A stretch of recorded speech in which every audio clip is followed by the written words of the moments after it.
Breaking overnight, the Senate GOP health care bill collapses. Plus, the family of a woman killed by Minneapolis police demand answers. And a local girl's mission to spread love to law enforcement. Hello, and thank you for joining us from the ABC Columbia studio. I'm Kimberly Davis. Here are your trending headlines for Tuesday, July 18th. The collapse of the Republican health care effort has President Donald Trump calling for lawmakers to start from scratch on a new plan. The president and Senate Majority Leader Mitch McConnell are now calling for a straightforward repeal of Obamacare. Suzanne Malveaux has more.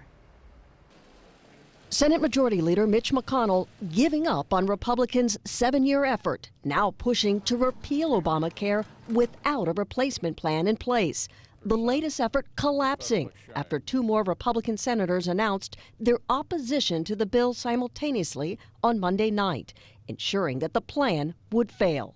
McConnell still planning to hold a vote in the coming days on a 2015 measure that would repeal Obamacare, but delay it taking effect for 2 years while a replacement bill is crafted.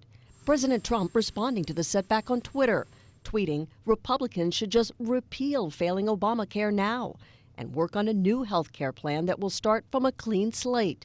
Dems will join in.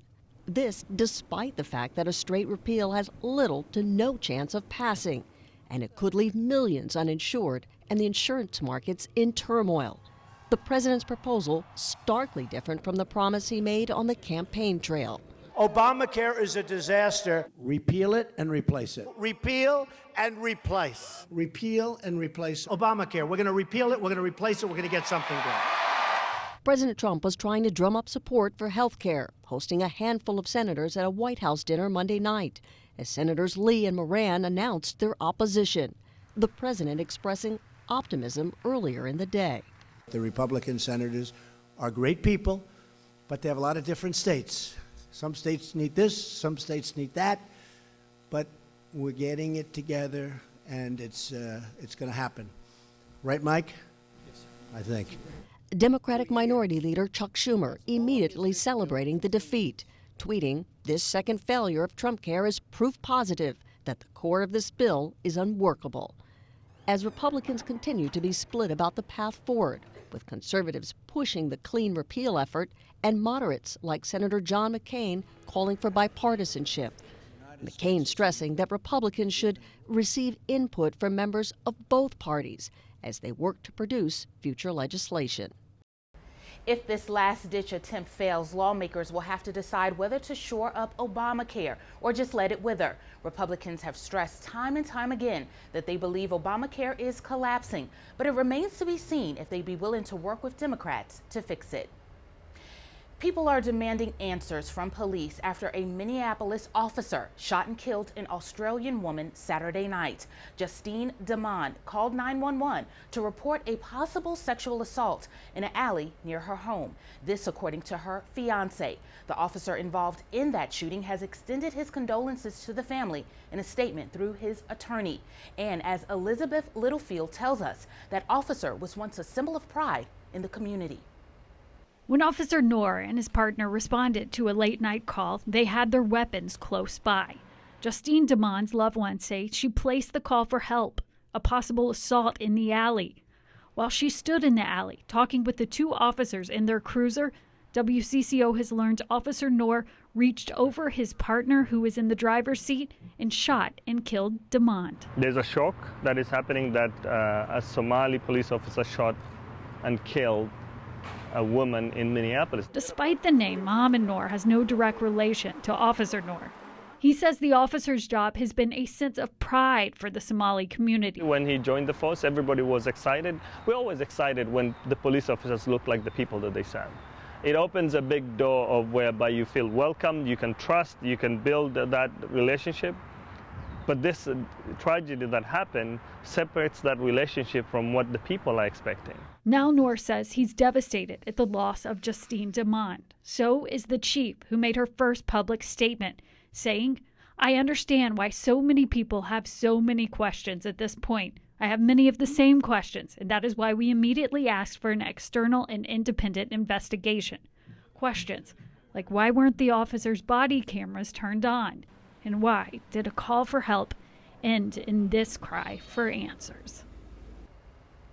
The 2 officers who responded to the scene are on administrative leave. ABC Columbia's Angela Rogers has a story of a local girl who visited the State House yesterday during Operation Southern Shield. Abby was conducting her own operation that has taken her around the nation. That was my old vest. 7-year-old Abby is in love with law enforcement, and she got to meet a whole bunch of badges on the State House stairs who were all very willing to sign her autograph book. I wanted to get their autographs and give them something. So I made goodie bags for them, and when I went to go get their autographs, I would give them the goodie bags. Thank you. How about that? And it was an opportunity where police from around the Midlands was able to meet Miss Abby and really see how she shines her light for law enforcement. It's no surprise Abby says she'll grow up to be an officer one day, a dream she's had since she was 2.